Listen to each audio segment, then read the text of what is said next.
Hello, everyone. So I want you to imagine for a second you're in an open meadow with flowers that stretch across the horizon, and they sway along with the cool spring breeze.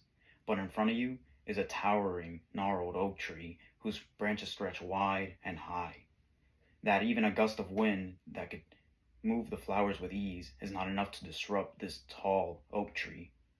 So I want you to listen to my presentation today and learn how you can grow from experiences and also learn how you can develop from them instead of letting them just be a setback.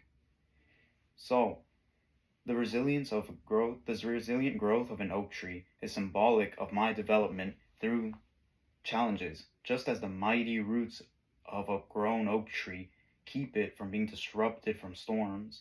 So do our own personal values, such as empathy, resilience, and optimism, that have all been forged by challenges that I faced. They form a solid foundation for navigating through life's trials.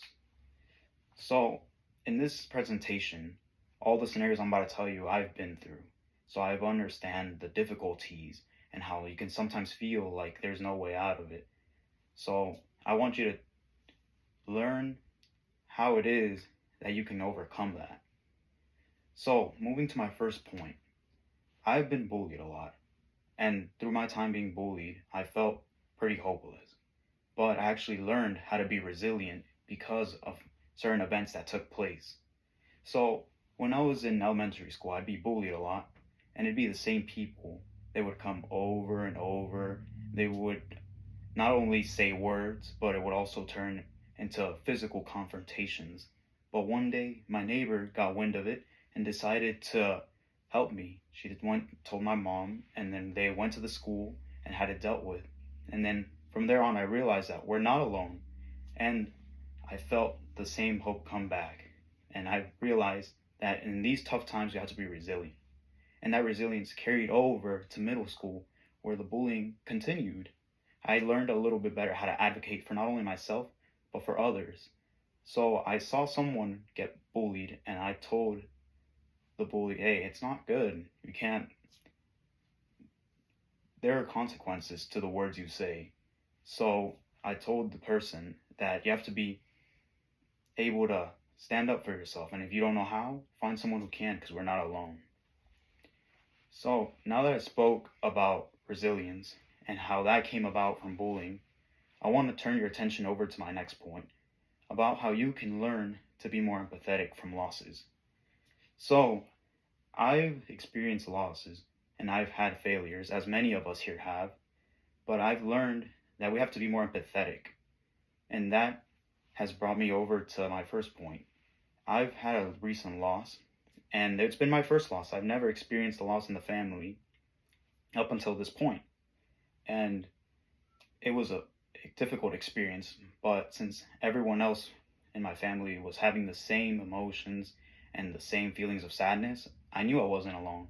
So I've learned to share my feelings of sadness and despair with them. And ever since then, I've been able to relate to people more often whenever they say they had a loss in the family or a loss of a friend. And this has made me being able to connect a little bit better with them on a deeper level, whereas before someone would say they had a loss and I would not know how to react, or I would not know what to say.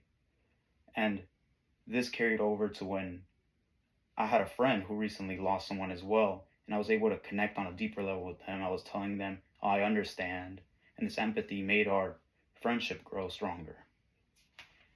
So we should learn that there is good things that could come out of setbacks, and these values can grow and deepen and strengthen.